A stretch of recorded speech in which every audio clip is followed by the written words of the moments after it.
പരിചയപ്പെടുത്താൻ പോകുന്നത് ലോകത്തിലെ ഏറ്റവും വലിയ പംകിൻ ഫെസ്റ്റായ ലുഡ്വിസ്ബർഗ് കുർബിക് ഫെസ്റ്റാണ്. അപ്പോൾ എല്ലാവർക്കും പുതിയൊരു വീഡിയോയിലേക്ക് സ്വാഗതം.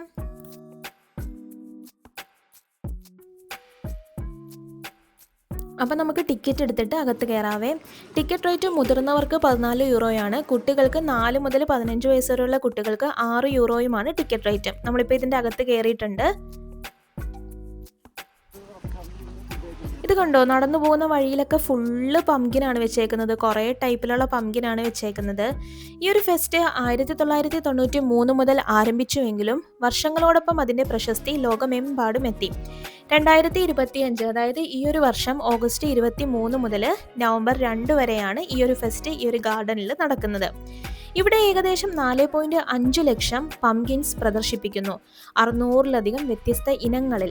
കലാകാരന്മാർ ഓരോ വർഷവും തിരഞ്ഞെടുത്ത ഒരു വിഷയം ആസ്പദമാക്കി അത്ഭുതകരമായ ശില്പങ്ങൾ ഉണ്ടാക്കുന്നു. ഓരോ വർഷവും ഓരോ തീമായിരിക്കുവേ. കഴിഞ്ഞ വർഷത്തെ തീം വുമൺ പവർ ആയിരുന്നു. ഈ വർഷത്തെ തീം ഫിലിമാണ്. ഇത് കണ്ടോ, ഫുള്ള് പംകിനാണ്. നമുക്ക് വേണമെങ്കിൽ തൊട്ടൊക്കെ നോക്കാം, ഫോട്ടോയും എടുക്കാം. അതൊക്കെ അലൗഡ് ആണ് കേട്ടോ.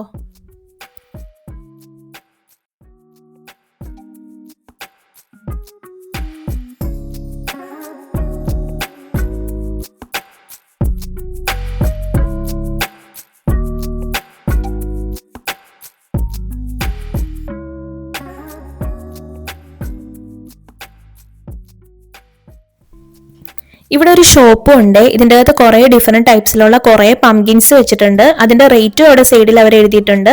നമുക്ക് വേണമെങ്കിൽ ഇത് വാങ്ങിക്കാം. ഇവിടെ കുറേ ആളുകൾ ഇത് വാങ്ങിക്കുന്നുണ്ട്. നമ്മൾ കണ്ടിട്ടില്ലാത്ത ടൈപ്പിലുള്ള കുറേ ടൈപ്പ് ഉണ്ട് കേട്ടോ പംകിൻസ്.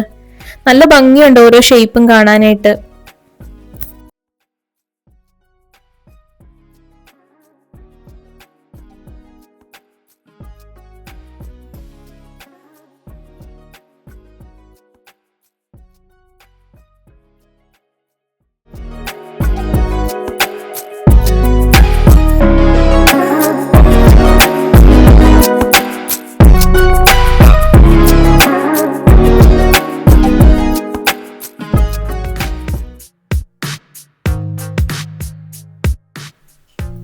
ഈ മത്തങ്ങയുടെ സൈസ് നോക്കിയാൽ ഭയങ്കര വലിയ മത്തങ്ങകളാണ് കേട്ടോ ഇവിടെ വെച്ചേക്കുന്നത്.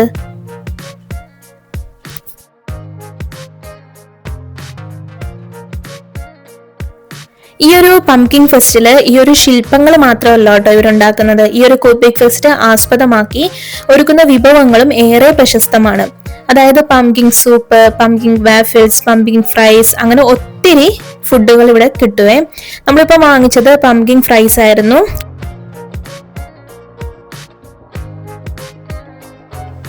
കുട്ടികൾക്കും മുതിർന്നവർക്കും ഒരുപോലെ ആസ്വദിക്കാൻ പറ്റുന്ന ഫെസ്റ്റ് തന്നെയാണ് ഇത്.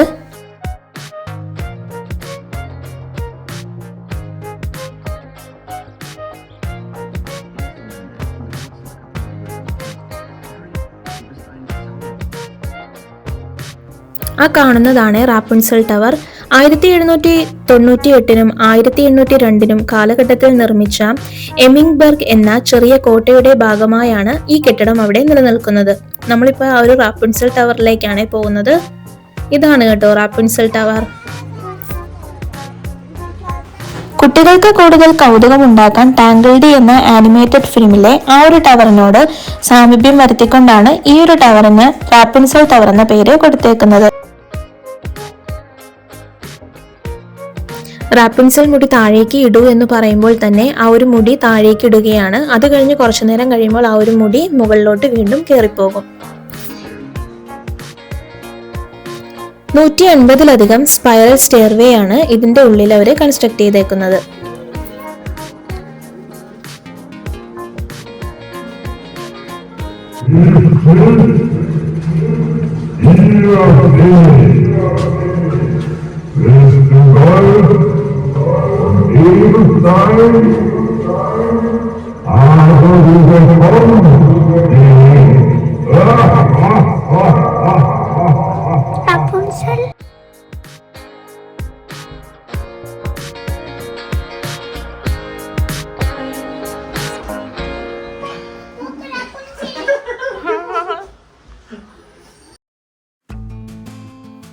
ഈ ഒരു റാപ്പൻസൽ ടവറും ഈ ഒരു പോർഷനും കൂടി ഉൾപ്പെടുത്തിയിട്ട് ഇതിനെ ഫെയറി ഗാർഡൻ എന്നാണ് പറയുന്നത്.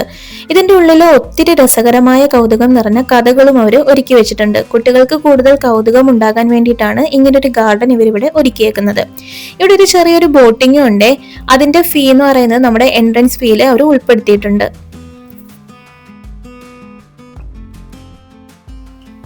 ഈ ഒരു ഫെയറി ഗാർഡൻ കുട്ടികൾക്ക് ഒത്തിരി ഇഷ്ടമാകും. അതുപോലെ ഒത്തിരി ചെറിയ ചെറിയ സ്റ്റോറീസും മറ്റുമാണ് അവരിവിടെ ഒരുക്കി വെച്ചേക്കുന്നത്.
ഞാൻ പോയില്ല, ഞാൻ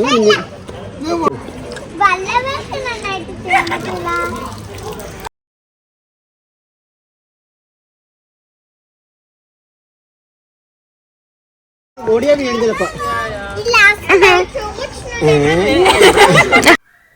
ഇത് കണ്ടോ, ചെറിയ ചെറിയ സ്റ്റോറീസും ഇവരവിടെ ഒരുക്കി വെച്ചിട്ടുണ്ട് കുട്ടികൾക്കായിട്ട്. Dieses war der 5. Streich, doch der 6. folgt sogleich. Fort damit und in die Ecke. Los, mit Getöse, schrecklich groß. Lebend auf dem Rücken liegt, doch er hat was abgekriegt. Mit der Zeit wird alles. Hinunter ging es ein Stück Brot hinunter. An den goldenen Fäden das Kreuz, ein Stück am Leben. Ach, das arme Fingerchen und das Äpfel schrieb noch nie. Max und Moritz im Verstecke schnarchen aber an der Hecke. Und vom ganzen Hühnerschmaus guckt nur noch ein Bein heraus.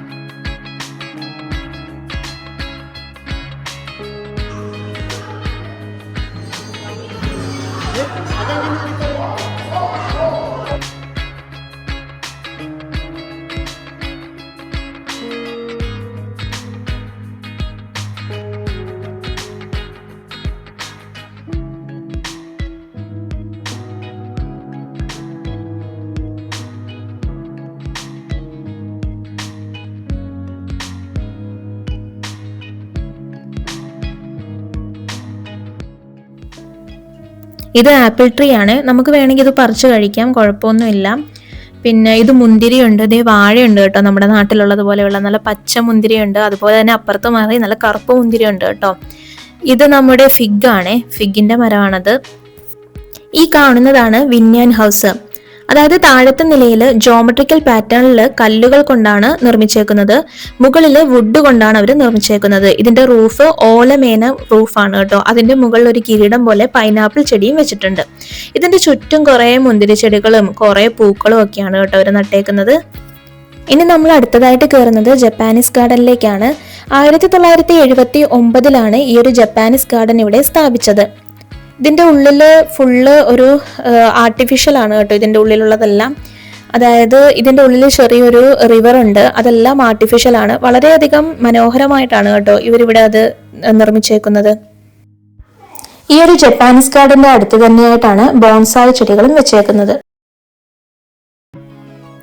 Bonsai എന്നത് വൃക്ഷം ചെറിയ കുറ്റിച്ചെടി പോലെ വളർത്തുന്ന രീതിയാണ്.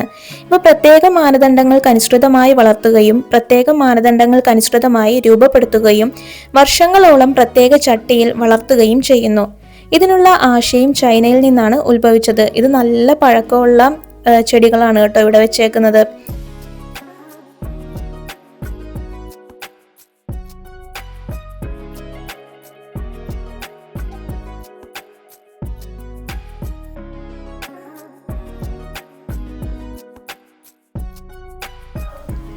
ഇതാണ് ഞാൻ പറഞ്ഞ artificial river. വളരെയധികം മനോഹരമായിട്ടാണ് ഇവരിവിടെ നിർമ്മിച്ചേക്കുന്നത്. ഇപ്പൊ ഏകദേശം എല്ലാം ഞങ്ങൾ കവർ ചെയ്തിട്ടുണ്ട്. അപ്പൊ നമ്മളിനിപ്പം പുറത്തിറങ്ങിയാണ്. അപ്പൊ ഈ ഒരു വീഡിയോ എല്ലാവർക്കും ഇഷ്ടമായെങ്കിൽ ലൈക്ക് ചെയ്യണം, സബ്സ്ക്രൈബ് ചെയ്യണം. പിന്നെ എന്തെങ്കിലും പോരായ്മകൾ ഉണ്ടെങ്കിൽ കമന്റ് ചെയ്യണേ, എങ്കിലും എനിക്കത് അടുത്ത വീഡിയോയിൽ ക്ലിയർ ചെയ്യാൻ പറ്റത്തുള്ളൂ. അപ്പൊ പുതിയൊരു വീഡിയോയുമായി കാണുന്നത് വരെ എല്ലാവരും ടേക്ക് കെയർ, ബൈ ബൈ.